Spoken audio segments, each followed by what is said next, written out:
اور آخری بات جو خاص طور سے مجھے نوجوانوں سے عرض کرنی ہے، میں نے اس رمضان میں جو دیکھا اس سے بہت قلق ہوا ہے، بہت تکلیف ہوئی ہے، اور اب بھی جو دیکھ رہا ہوں میرے بھائیوں، جس قوم کی یہ حالت ہو، یہ پستی ہو، اس کے گھروں میں بلڈوزر چل رہے ہوں، اس کے بزرگوں کو جیلوں میں ٹھونسا جا رہا ہو، اس کی اخلاقی پستی، تعلیمی پستی، معاشی پستی کی حالت ہو کہ وہ دلتوں سے بھی بدتر ہو، اس قوم کے نوجوانوں کی حالت یہ ہے کہ وہ ایک طرف تراویح ہوتی تھی، ایک طرف وہ آئی پی ایل میچ دیکھا کرتے تھے.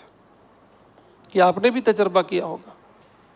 آج بھی شاید اب تو ایسی حس مر گئی ہے کہ اس وقت بھی اگر کوئی میچ چل رہا ہوتا تو میرے نوجوان وہاں بیٹھ کر اسکور دیکھ رہے ہوتے. میں نے تراویح میں یوں دیکھا ہے کہ السلام علیکم امام صاحب نے کیا، فوراً جیب سے نکال کر جیسے کوئی تسبیح پڑھتا ہے تو وہ تسبیح پڑھ رہے ہیں کہ کتنا اسکور ہوا، کیا ہوا. ہمارے بچپنے میں یہ ہوتا تھا کہ امام صاحب پڑھایا کرتے تھے نماز، تو جو بچے نہیں پڑھتے تھے وہ پیچھے رہتے تھے، کھیلتے کودتے تھے. امام صاحب رکوع میں جاتے تھے تو وہ آ کر جلدی سے شامل ہوتے تھے رکوع میں.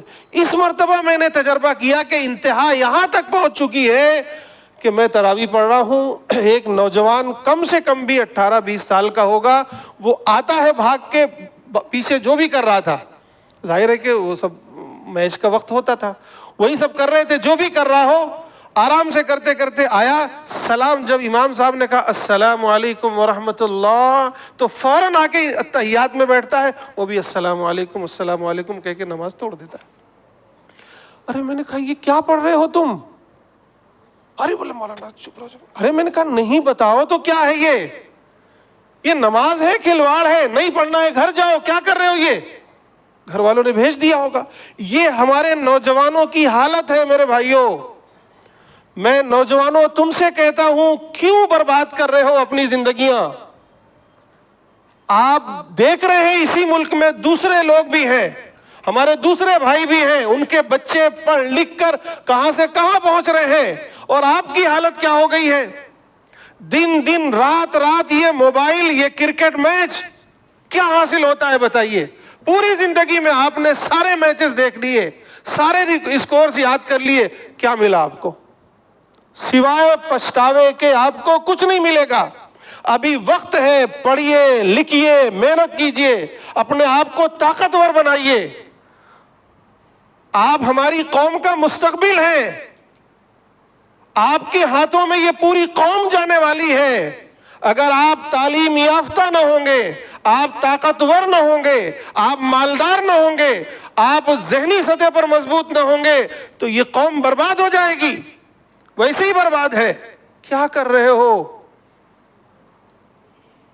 اب تو شاید کہنا بھی بیکار ہے، کوئی حاصل نہیں ہے. میں ابھی بات کر کے نکلوں گا، جمعے کی نماز کے فوراً بعد گیٹ پہ کھڑے ہو کر کے آپ اسکور چیک کرو گے. کیا کیا جائے بتائیے اس کے لیے؟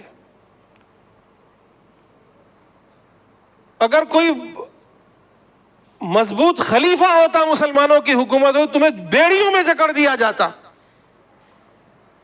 حجاج ابن یوسف ہوتا تو تم پر تلواریں چلا دیتا. کیا کیا جائے؟ میرے بھائیوں، خدا نے آج تک اس قوم کی حالت نہیں بدلی. نہ ہو جس کو خیال خود اپنی حالت کے بدلنے کا. اگر آپ کو اپنے مستقبل کا فکر نہیں ہے، آپ کو اپنی نسلوں کی فکر نہیں ہے، اپنے گھر کی فکر نہیں ہے، اپنے خاندان کی فکر نہیں ہے، اپنے کیریئر کی فکر نہیں ہے، تو پھر بھاڑ میں جائیے. کوئی اس دنیا میں کسی کے ساتھ نہیں دینے والا ہے. کوئی. دنیا یہ کمپٹیشن کی دنیا ہے. سب آگے بڑھ جائیں گے، آپ کو پیچھے چھوڑ دیں گے، بعد میں آپ پر ہی ہنسیں گے، آپ کا مذاق اڑائیں گے. آپ خود تجربہ کر لیجئے.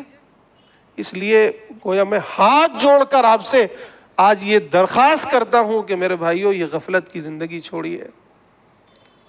آخرت کی جو تیاری کر رہے ہیں تو وہ کم سے کم یہ دنیا کی تیاری تو کر لیجئے. پڑھ لکھ لیجئے، طاقتور بنائیے اپنے آپ کو. یہ ہمارے نوجوانوں جو میں دیکھ رہا ہوں، جو بیچارے بڑے بوڑھے ہیں، ان کے چہروں پہ ایک نور نظر آ رہا. آپ خود دیکھ لیجئے. جو ہمارے نوجوان ہیں ان کے چہروں پر 12 بجے ہوئے ہیں ابھی. چہروں کے نور ختم ہو جا رہے ہیں. دن دن رات رات یہ موبائل دیکھو گے, بے حیائی کی چیزیں دیکھو گے, وقت ضائع کرو گے, تو کہاں سے نور آئے گا, کہاں سے طاقت آئے گی؟ میرے بھائیو, اپنے آپ کو مضبوط کرو. اللہ کے نبی نے فرمایا طاقتور مومن کمزور مومن سے بہتر ہے, اور اللہ کو زیادہ محبوب ہے. اپنے آپ کو اسٹرانگ بنائیے, تعلیم کے اعتبار سے بھی, جسمانی اعتبار سے بھی, پیسوں کے اعتبار سے بھی, معاشی اعتبار سے بھی, سیاسی اعتبار سے بھی, سماجی کے اعتبار سے بھی. بنائیے اپنے آپ کو طاقتور. آپ کو اس قوم کی, آپ کی اس قوم کو, اس دیش کو, پوری دنیا کو ضرورت ہے. لیکن آپ کچھ خود سوچیں گے تو اللہ تعالیٰ بھی آپ کی مدد کریں گے. لیکن اگر آپ نے نہیں سوچا تو پھر اللہ تعالیٰ بھی ایسوں کو چھوڑ دیتے ہیں.